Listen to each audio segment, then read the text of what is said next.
आप सभी का मेरे चैनल एडुविला पॉइंट पर स्वागत है। आज का विषय है मैथ क्लास 10 चैप्टर 3 एक्सरसाइज 3.5। 3.5 का क्वेश्चन नंबर 4 करेंगे। इससे पहले क्वेश्चन मैं करवा चुकी हूँ। क्वेश्चन नंबर 4 जो वर्ड प्रॉब्लम है, सीधे क्वेश्चन पे आते हैं। फर्स्ट क्वेश्चन है, a part of monthly hostel charges. एक हॉस्टल है, उसमें ए और बी दो लोग रहते हैं, गए हॉस्टल में रहने के लिए। तो हॉस्टल चार्ज को इस तरह से फिक्स किया गया कि एक पार्ट तो फिक्स है, यानी जो चार्ज लगना है एक पार्ट तो फिक्स है, यानी उसे आपको देना ही देना है, और बाकी का सारा आपके नंबर ऑफ डेज पर डिसाइड करता है कि आप कितने दिन तक खाना लेते हैं। तो क्वेश्चन यही है कि part of monthly hostel charges fix है, एक पार्ट फिक्स कर रखा है और दूसरा पार्ट है जो है फूड जितने दिन लेते हैं उतने दिन के लिए लिया जाता है।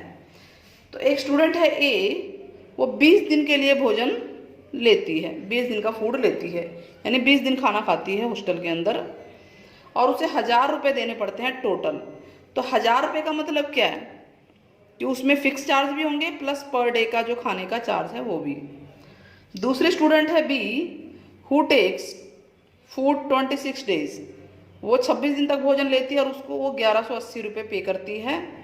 हमें ये बताना है कि फिक्स चार्ज कितना है प्लस में पर डे का फूड का चार्ज कितना है। तो इसको पहले आप इस तरह से समझिए कि जो होटल चार्ज है, होटल चार्ज में दो चीज इंक्लूड है। क्या क्या? एक तो फिक्स चार्ज प्लस में जो पर डे का चार्ज है, पर डे चार्ज जो लग रहा है वो इंक्लूड है। ठीक है, तो चलिए हम इसे मान लेते हैं, क्योंकि ये लीनियर वेरिएबल वाला, टू वेरिएबल वाला ये चैप्टर है, तो हमें दो मानना पड़ेगा। तो मान लेते हैं लेट फिक्स चार्ज, जो फिक्स चार्ज है माना, जो फिक्स स्थिर किराया है, चार्जेस हैं, चार्जेस मतलब किराया या जो भी बोल लीजिए हिंदी में, फिक्स चार्जेस। ठीक है, इसको हमने x रुपये मान लिया कि होटल में इतने रुपए लगेंगे लगेंगे फिक्स। ठीक है, चाहे वो 1 दिन रह रहे हो, 2 दिन रह रहे हो, 10 दिन रह रहे हो, 20 दिन रह रहे हो। अब चार्ज पर डे यानी प्रतिदिन का जो किराया है उसको मान लेते हैं। ये चार्ज है किस चीज का? ये फूड का चार्ज है ना, खाने का चार्ज है, इसको हम y रुपये मान लेते हैं। अकॉर्डिंग टू क्वेश्चन, जो एक स्टूडेंट है ए, वो 1000 रुपये देता है, यही था कंडीशन, 1000 रुपये देती है वो, जिसमें फिक्स चार्ज प्लस में जो पर डे का चार्ज लग रहा है वो दोनों इंक्लूड है। फिक्स चार्ज कितना है? x रुपये, पर डे यानी एक दिन का चार्ज है y रुपये, और वो 20 दिन तक रहती है, यानी 20 गुणा में y होगा ना। सीधी सी सिंपल सी भाषा है कि आप एक पेन 10 रुपये का लेते हैं, ये एक पेन 10 रुपये का है, तो 20 पेन कितने के लेंगे? तो 20 गुणा 10 करेंगे ना। ठीक वैसे ही पर डे एक दिन का चार्ज y रुपया है, हमें नहीं पता इसलिए y मान लिया है। तो वो 20 दिन स्टे करती है, 20 दिन का फूड खाती है, तो उसको इतने देना पड़ गया, यानी इक्वल टू हो गया 1000 रुपये। इक्वेशन क्या बन गई? x plus 20y equal to 1000। First equation बन गई, इजी है। नाउ जो बी स्टूडेंट है उसकी बात करते हैं, वो भी फिक्स चार्ज, उसको x तो देना ही देना है, प्लस वो 26 दिन रहती है, 26 पर डे का चार्ज कितना है? y, एक दिन का y चार्ज है और 26 दिन रह रही है, 26 दिन उसने खाना खाया, तो 26y हो गया, प्लस में ये फिक्स चार्ज जरूर देना है, और टोटल उसने दिए 1180 रुपये। ये हो गई आपकी इक्वेशन 2। तो आपके पास दो इक्वेशन बन गई, x plus 20y equal to 1000 और x minus 26y equal to 1180। आप इसको किसी भी मेथड से सॉल्व कर सकते हैं। चलिए हम इसमें ये मेथड यूज कर लेते हैं। ये इक्वल है x, आप काट दीजिए, इस सिंबल को छुपाएंगे, ये माइनस का 26 है, माइनस 26y प्लस का 20y है, इक्वल टू है माइनस 1180 प्लस 1000 है। मर्जी है, चाहिए ऊपर पहले लिखिए चाहिए, लेकिन सिंबल को ध्यान रखना है। मैंने इसको पहले लिख लिया है। तो -26 में से 20 गया, -6y आ गया। अब इसमें से 1000 गया, माइनस का 180 आ गया, माइनस से माइनस कट गया, y इक्वल टू आ गया 180/6, 6 3 18, तो y 30 आ गया। तो फ्रॉम 1 किसी भी इक्वेशन में रख दीजिए। तो x plus 20 into y, y है 30 इक्वल टू 1000, कितना आया बताइए, यहाँ कर देते हैं। तो ये हो गया 600, x प्लस 600 इक्वल टू 1000, तो x इक्वल टू हो गया 1000 माइनस 600 और x इक्वल टू आ गया 400। ठीक है, आ गया हमारा। तो हमारा दोनों आ गया कि जो फिक्स चार्ज थे, फिक्स चार्ज किसको माना था हमने, x को माना था, ये 400 आ गया, 400 रुपये देना ही देना है। और जो चार्ज पर डे लग रहा था, यानी प्रतिदिन का जो किराया लग रहा था खाने का, वो y माना था, वो आ रहा है पर डे का 30 रुपया y। तो इस तरह से हमारा ये पहला क्वेश्चन, पहला पार्ट हो गया इसका। फोर्थ क्वेश्चन का फर्स्ट पार्ट था ये। ठीक, नाउ नेक्स्ट पार्ट हम करते हैं सेकंड पार्ट। सेकंड पार्ट क्या है, सेकंड पार्ट है अ फ्रैक्शन, एक भिन्न, भिन्न क्या होता है, अंश बटा हर, भिन्न बिकम्स 1/3, एक भिन्न 1/3 हो जाता है यदि 1 इज सब्ट्रैक्टेड फ्रॉम न्यूमरेटर, अंश में से एक घटा देंगे। कह रहा है अगर अंश में से एक घटा दें तो भिन्न पहले जो भी था, पता नहीं क्या था जो, अभी उसको पता करेंगे, लेकिन एक घटाने पर वो 1/3 हो जाता है।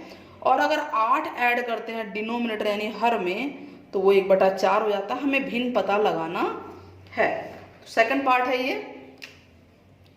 फोर्थ का सेकंड पार्ट।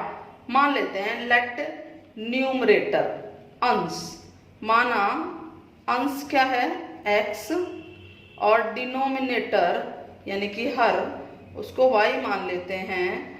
तो फ्रैक्शन, फ्रैक्शन यानी कि भिन्न, भिन्न हो जाएगा आपका न्यूमरेटर अपॉन डिनोमिनेटर होता है यानी x/y, ये भिन्न हमारे पास है। अब अकॉर्डिंग टू क्वेश्चन कह रहा है कि अगर हम न्यूमरेटर में एक घटा दें, न्यूमरेटर है क्या x-1, ठीक है, डिनोमिनेटर में कुछ नहीं करना, यानी डिनोमिनेटर आपका वही है। तो फ्रैक्शन क्या बन गया आपका बताइए, फ्रैक्शन ये बन गया फ्रैक्शन, फ्रैक्शन यानी कि भिन्न क्या बन गया x-1/y, ये 1/3 हो जाता है, यानी ये 1/3 के इक्वल है। अब इसको सॉल्व कर लीजिए, क्रॉस कीजिए, क्रॉस, तो ये हो जाएगा 3 × x-1 equal to y, 3x-3 equal to y। तो y की वैल्यू ये है, इसको एज इट इज छोड़ सकते हैं, हम किसी भी मेथड से कर सकते हैं, कोई दिक्कत नहीं है। अगर मेथड का नाम दिया तो हमें उसी मेथड से करना होगा। अगेन प्रश्न के अनुसार ATQ कह रहा है कि 8 ऐड कर रहे हैं डिनोमिनेटर में, हर में, यानी न्यूमरेटर तो आपका वही है, न्यूमरेटर क्या है x, अंश तो x ही है, लेकिन डिनोमिनेटर में उसने 8 ऐड कर दिया, तो फ्रैक्शन क्या बना, भिन्न क्या बना x/y प्लस 8, ये 1/4 के बराबर है जो क्वेश्चन में कहा गया है। अब क्रॉस कीजिए, 4x equal to Y plus 8, ये इक्वेशन 2 है।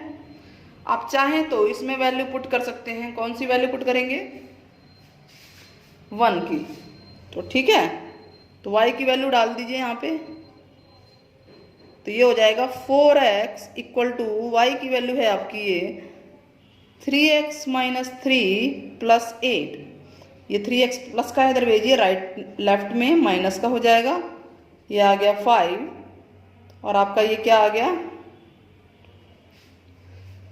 ये माइनस का 3 था, क्या आएगा 3x-3, ये यहाँ पे इसको देखें जरा क्या है, ये हो गया y प्लस 8 और ये 4x है, x की अच्छा, ये y की वैल्यू है आपकी 3x माइनस 3, तो यहाँ पर हमने y की जगह 3x माइनस 3 रख दिया, तो 5 आ गया। ठीक है, तो ये सही है, सही चल रहा है सब कुछ। तो ये इसमें से माइनस हुआ, x इक्वल टू 5 आ गया। अब फ्रॉम 1 एक में अगर इसमें वैल्यू डाली जाए, पुट की जाए, तो ये हो जाएगा y equal to 3x x है 5 माइनस 3, यानी ये आ गया 15 माइनस 3 यानी 12। और हमें निकालना क्या है, भिन्न। भिन्न है x बटा y, ये है। ठीक है, तो x है आपका 5 बटा 12, भिन्न हमारा आ गया 5 बटा 12। टाइप नंबर 2 हो गया ये, यानी किसी भी भिन्न के सवाल में कोई सा भी भिन्न का क्वेश्चन आ जाए फ्रैक्शन का, तो आपको इसी तरह से लेना है, न्यूमरेटर डिनोमिनेटर फ्रैक्शन निकालना है। फिर जो क्वेश्चन में कह रहा है प्लस माइनस जो भी कहा है, मल्टीप्लाई डिवाइड, आपको इस अकॉर्डिंग में लिखते जाना है और सॉल्व कर लेना है। तो ये हो गया पार्ट नंबर 2।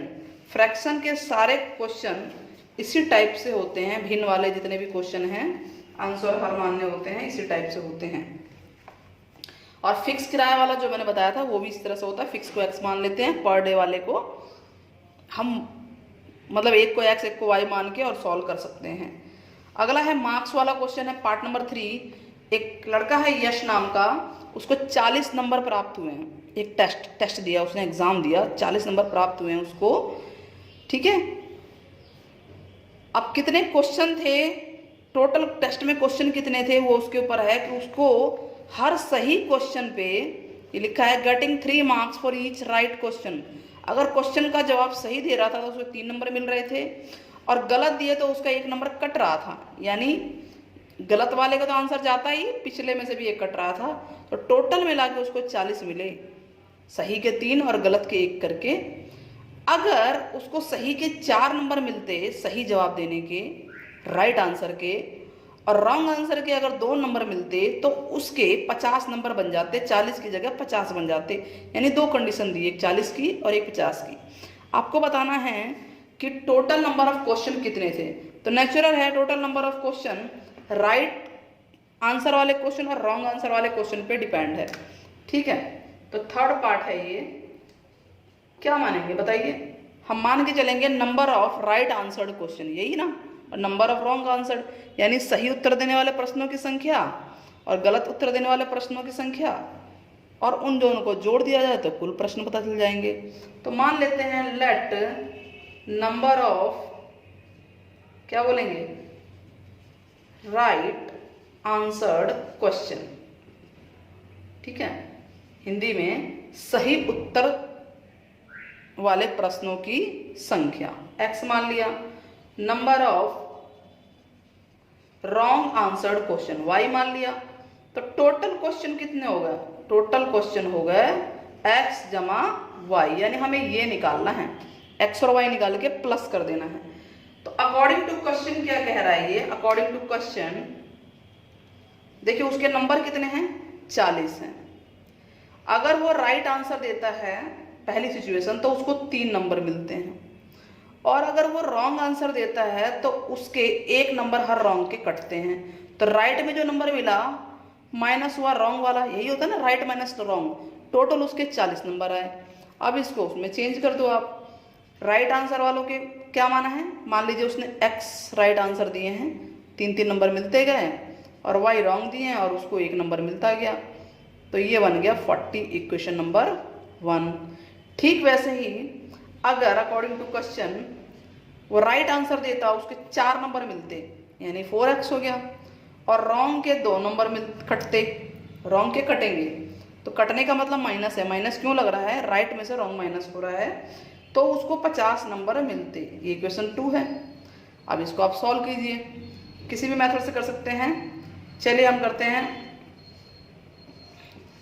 इसको, अगर मैं 2 से मल्टीप्लाई कर दूँ इक्वेशन 1 को, और इसको 1 से हम y को इक्वल कर रहे हैं, तो आराम से हमारा सॉल्व हो जाएगा। तो ये हो गया 3 2 जा 6, 2 1 जा 2y इक्वल टू 40 दूनी 80, और ये 1 से करेंगे तो सेम यही आ जाएगा, और आप सिंबल चेंज कर लेंगे तो ये कट गया। तो आपका क्या आया,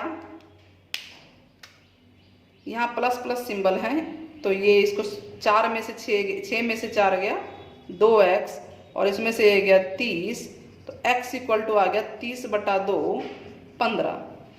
ठीक है, 30/2 15 आ गया। उसके बाद फ्रॉम 1 किसी भी इक्वेशन में डाल सकते हो, यहाँ डालते हैं हम, तो 3 इंटू एक्स, एक्स है 15 माइनस वाई इक्वल टू 40, तो माइनस वाई इक्वल टू 40, ये 15 से 45 उधर जाके माइनस का हो गया, तो माइनस वाई इक्वल टू -5, यानी उसने 5 गलत उत्तर दिए। तो टोटल क्वेश्चन कितने थे, टोटल क्वेश्चन x जमा वाई है ना, x है 15 और 5 वाई है, यानी ये सही वाले क्वेश्चन, सही उसने 15 सवालों के जवाब दिए हैं और गलत उसने 5 गलत सवाल दिए, तो उसके टोटल 20 क्वेश्चन, यानी कि टेस्ट के अंदर 20 क्वेश्चन आए थे, जिसमें से 15 क्वेश्चन उसने सही दिए हैं और 5 क्वेश्चन के जवाब उसने गलत दिए हैं। कोई क्वेश्चन छोड़ा गया नहीं है, ये मान के चला गया है कि कोई क्वेश्चन छोड़ा गया नहीं है। Now next part 4। एक हाईवे है, हाईवे देखा होगा आप लोगों ने, हाईवे रोड जो भी समझ लीजिए, तो उसमें 2 जगह है, एक ए और एक बी। एक कार ए पे खड़ी है और एक कार बी पॉइंट, 2 पॉइंट है, दो किनारे बना दिए गए हैं, एक ए किनारा एक बी किनारा है। एक कार ए पे खड़ी है, एक कार बी पे खड़ी है और सेम टाइम पे दोनों स्टार्ट होती हैं। ये मान के चलते हैं कि 2 कंडीशन दी है, एक तो कार या तो एक ही दिशा में चल रही हैं और एक होता है कार अपोजिट दिशा में आ रही है। एक ही दिशा मतलब ऐसे, और एक है अपोजिट दिशा में आ रही हैं। अगर वो सेम डायरेक्शन में चलती हैं, एक ही दिशा में चलती हैं, एक ही डायरेक्शन में, तो वो 5 घंटे बाद मिलेंगी। 5 घंटे बाद मतलब कि एक गाड़ी की स्पीड तेज होगी और एक की कम होगी, तभी मिल सकते हैं। दोनों की स्पीड बराबर हुई तो नहीं मिल पाएंगे, कभी भी नहीं मिल पाएंगे, क्योंकि एक ही डायरेक्शन में है। तो एक गाड़ी तेज है, तेज वाली गाड़ी नहीं पकड़ा है स्लो वाली गाड़ी को। अगर वो विपरीत डायरेक्शन में आते हैं, ऐसे एक ए से आ रही है एक बी से आ रही है, तो 1 घंटे बाद फटाफट मिल जाएंगे, फिर तो जल्दी से डिस्टेंस कवर हो जाएगी। तो हमें बताना है दोनों गाड़ियों की स्पीड। तो क्वेश्चन नंबर 4 का 4th पार्ट, सबसे पहले हम एक हाईवे बना लेते हैं, एज्यूम कर लेते हैं ये हाईवे है, ये पॉइंट है ए, ये पॉइंट है बी, यहाँ पे कार ए है, यहाँ पे कार बी है। ठीक है, इसकी टोटल डिस्टेंस यहाँ से यहाँ तक 100 किलोमीटर दे रखी है। ठीक, 2 कंडीशन है कि एक गाड़ी यहाँ आएगी, जब सेम डायरेक्शन में चलेंगी तो एक गाड़ी यहाँ से चलना शुरू करेगी, मान लीजिए एक ही डायरेक्शन ये है, दूसरी गाड़ी यहाँ से चलना स्टार्ट करेगी, इसे बोलते हैं सेम डायरेक्शन। क्या बोलते हैं इसे, सेम डायरेक्शन। तो सेम डायरेक्शन में क्या होगा, नेचुरल है इसकी स्पीड ज़्यादा होगी, इसकी स्पीड ज़्यादा है तो इसने 5 घंटे यानी मैं इसको पकड़ लिया, इसकी स्पीड कम होगी तभी तो पकड़ा होगा, यहाँ पे ये मिल गया एक जैसे। ठीक है, तो अगर हम ये देखें कि ये डिस्टेंस में से हम ये डिस्टेंस माइनस कर दे रहे हैं, तो ये आपका 100 आ जा रहा है। सॉल्यूशन समझ में आ रहा है, ये माइनस ये हो रहा है, ये पूरे डिस्टेंस माइनस इतना डिस्टेंस होता है, ये डिस्टेंस निकल सकता है। ये हो गया ना। दूसरी सिचुएशन क्या है, ये फर्स्ट सिचुएशन है। सेकंड सिचुएशन क्या है कि एक गाड़ी यहाँ से चल रही है और दूसरी गाड़ी यहाँ से चल रही है, दोनों अपोजिट डायरेक्शन में हैं और वो यहाँ मिल जा रही है, तो दोनों का टाइम कितना लग रहा है, इसमें टाइम लग रहा है 5 घंटे और इसमें टाइम लग रहा है 1 घंटा। तो आप ये देखिए कि इसकी डिस्टेंस और इसकी डिस्टेंस को प्लस किया जा रहा है दूरी को, तो 100 आ रहा है। तो इसमें तो डिस्टेंस जो इसने कवर की फर्स्ट कार ने और दूसरी ने, इसको प्लस करके 100 आया, लेकिन इसमें जो गाड़ी स्पीड तेज वाली है उसके डिस्टेंस में इसके डिस्टेंस को माइनस करेंगे तभी 100 आएगा। तो ये एक विजुअलाइजेशन है। सबसे पहले कि मान लेते हैं, क्या मानना है, मान लेते हैं जो पूछा है वही मान लेते हैं। स्पीड पूछी है, चाल पूछी है, दोनों गाड़ी की चाल गति एक ही वर्ड है। लेट स्पीड ऑफ कार ए जो एक पॉइंट से चल रही है x kilometre per our, speed जो है किलोमीटर प्रति आवर में होती है, चाल गति, और speed of car B y kilometre per hour. ठीक है,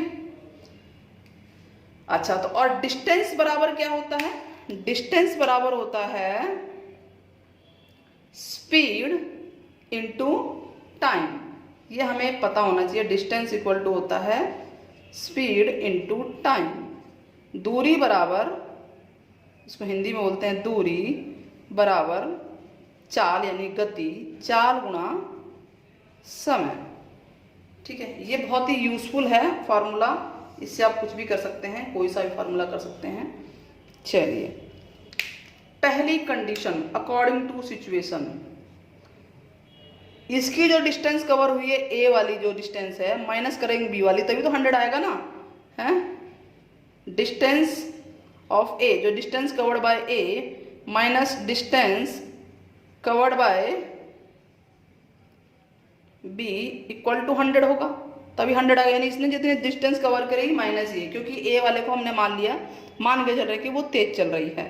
तो डिस्टेंस बराबर होता है स्पीड इंटू टाइम। अब ए की स्पीड कितनी है x, और टाइम कितना ये ले रही है, 5 घंटे ले रही है, तो ये हो गया 5 गुणा में x, तो ये क्या कहलाएगा 5x। माइनस, माइनस क्यों कर रहे हैं, क्योंकि ज्यादा में से उसमें से वो माइनस कर रहा है, तभी 100 आ रहा है। इसकी स्पीड कितनी है y, और टाइम वही 5 घंटे दोनों चली हैं, तो बराबर आ गया 100। आप देखेंगे कि 5 कॉमन है, तो x minus y equal to 100 हो गया, और ये 5 से ये कट गया, तो यहाँ 20 आ गया। तो फार्मूला बन गया x minus y equal to 20। Now second situation, पहले यहाँ लिख देते हैं x minus y equal to 20 है फर्स्ट इक्वेशन। सेकंड में डिस्टेंस ऐड हो रही है, डिस्टेंस ऐड हो रही है ना, यानी a की डिस्टेंस प्लस b की डिस्टेंस वो ऐड होके 100 है। तो डिस्टेंस क्या होता है बताइए, डिस्टेंस है चाल गुणा समय। समय 1 लग रहा है और चाल x है, इसका समय 1 ही घंटा लग रहा है, चाल y है, इक्वल टू 100 आ गया, यानी x plus y equal to 100 है। ये इक्वेशन 2 है, और इक्वेशन 1 था x minus y equal to 20, ये डायरेक्ट कट रहे हैं, तो 2x इक्वल टू 120 हो गया, और x इक्वल टू आ गया, इससे कट गया, ये 60 आ गया डिवाइड करके। x अगर 60 आ गया तो किसी भी इसमें रख दीजिए, तो y इक्वल टू आपका देखिए यहाँ 60 रखिए, उधर भेजिए, y 40 आ गया। ये इन दोनों की चाल आ गई किलोमीटर पर आवर। ठीक है, ये 40 है y की डिस्टेंस। तो x और y की वैल्यू बिल्कुल क्लियर हुआ। विजुअलाइजेशन कैसे, बिल्कुल ये डिस्टेंस वाले यानी दूरी वाले जितने सवाल हैं वो इस टाइप से हो सकते हैं। आपको फार्मूला याद रखना है, distance equal to speed into time होता है, दूरी इक्वल टू चाल गुणा समय, गति गुणा समय, जो भी बोल लीजिए वो सारा यही कहलाएगा। बहुत ही इंपॉर्टेंट क्वेश्चन था ये, इसको आप चित्र के द्वारा आराम से कर पाएंगे। अब ये हो गया आपका पार्ट नंबर 5, एरिया वाला क्वेश्चन है कि एक रेक्टेंगल है, एक आयत है, आयत, उसका area 9 square unit, square unit मतलब एरिया ही है, क्षेत्रफल, उसका क्षेत्रफल 9 स्क्वायर यूनिट वर्ग यूनिट कम हो जाता है, वर्ग इकाई, अगर उसकी लंबाई लेंथ को कम कर दिया जाए 5 और ब्रेड्थ को बढ़ा दिया जाए 3। ये पहली सिचुएशन है। ठीक है, तो हम करते हैं पहले इसको फर्स्ट सिचुएशन को। फोर्थ का 5th क्वेश्चन है, मान लेते हैं कि भाई एरिया तो जब ही निकलेगा ना जब लेंथ और ब्रेड्थ मानेंगे। लेट लेंथ यानी लंबाई ऑफ रेक्टेंगल, आयत की लंबाई x यूनिट है तो यूनिट ही लिखना पड़ेगा, और ब्रेड्थ रेक्टेंगल आयत की चौड़ाई y यूनिट है, और एरिया क्या होता है रेक्टेंगल का, लेंथ इंटू ब्रेड्थ यानी xy, और ये स्क्वायर यूनिट है। ठीक है, वर्ग इकाई, ये हमें पता हो गया। अब अकॉर्डिंग टू क्वेश्चन क्या कह रहा है, अकॉर्डिंग टू क्वेश्चन कह रहा है कि अगर लेंथ को L फॉर लेंथ, लंबाई, चलो लिख ही देते हैं, लंबाई, लेंथ जितनी भी है, लेंथ कितनी थी x है, उसमें 5 कम कर दिया जाए, और ब्रेड्थ यानी चौड़ाई उसको 3 बढ़ा दिया जाए, यानी y में 3 बढ़ा दो, y प्लस 3 यूनिट, तो एरिया क्या बनेगा, क्षेत्रफल क्या आएगा, एरिया होता है लंबाई गुना चौड़ाई, यानी x माइनस 5 y प्लस 3, यही बनेगा ना। तो ये एरिया 9, पुराने जो एरिया हमारा न्यू ओरिजिनल है उससे 9 कम है ये, यानी ये वाला area x minus 5 x minus 5 y plus 3 जो एरिया है उससे 9 कम हो जाता है, यानी ये वाला एरिया इस वाले एरिया से 9 कम है, तो हम ऐसे 9 कम करेंगे। इसको सॉल्व कीजिए, इसको इससे मल्टीप्लाई कीजिए, x y 3x minus 5y minus 15 equal to x y minus 9, x y से एक्स वाई कट गया, एक तरफ ले जाएंगे तो 3x minus 5y equal to minus 9 plus का 15 हो जाएगा 3x माइनस 5y, और ये 15 में से 9 गया 6 आ गया, फर्स्ट इक्वेशन बन गई है। ठीक है, नेक्स्ट अकॉर्डिंग टू क्वेश्चन क्या कह रहा है, कह रहा है अगर लेंथ लंबाई if we increase length by 3, length जो है उसको 3 बढ़ा देते हैं और ब्रेड्थ को 2, ब्रेड्थ यानी चौड़ाई, ब्रेड्थ को 2 यूनिट, यानी y है ना आपका ब्रेड्थ, y प्लस 2 यूनिट, उसको भी बढ़ा देते हैं, दोनों बढ़ा देते। If we increase the length by 3 and breadth by 2, दोनों के दोनों बढ़ाए जा रहे हैं, कोई भी घटाया नहीं जा रहा है, तो जो आपका एरिया है वो 67 स्क्वायर यूनिट बढ़ जाएगा। तो एरिया पहले निकाल लेते हैं, क्या आएगा, एरिया होता है L इंटू बी, यानी आपका ये आ गया x plus 3 into y plus 2, और ये एरिया पुराने एरिया से कितना ज़्यादा है, 67 ज़्यादा है, x प्लस वाई प्लस 67 ये ज़्यादा है, तो 67 इसमें ऐड करेंगे तब जाके इक्वल होंगे, ये इक्वालिटी का मतलब ये होता है। अब आप मल्टीप्लाई कीजिए एक्स वाई, इसको इससे कीजिए plus 2x plus 3y plus 6 equal to x y plus 67, x y से एक्स वाई कट गया, 2x plus 3y equal to ये 6 इधर आके माइनस हो जाएगा, तो ये 61 आ जाएगा। ये इक्वेशन नंबर 2 है। और इक्वेशन नंबर 1 आपकी क्या थी, 3x minus 5y equal to 6, ये इक्वेशन 1 थी। सॉल्व कर लीजिए, इजी है। इस 5 देखिए प्लस माइनस है, सिंबल की भी जरूरत नहीं होगी, 5 से इसको गुणा कर दो और इसको 3 से, इस 3 से इसको कर दो, इस 5 से इसको कर दो, तो आप गुणा करना स्टार्ट कीजिए। क्या आएगा यहाँ पे, 5 दूनी 10x, 5 तिये 15y इक्वल टू 5 एकम 5, 5 6 30, 3 तिये 9x माइनस 5 तिये 15y इक्वल टू 6 तिये 18, ये इससे कट गया विदाउट एनी सिंबल चेंज नहीं हो रहे, और 10x प्लस 9x 19x हो गया, इक्वल टू आ गया 8 5 13 2। क्या ये 19 के पहाड़े में आता है, बताइए,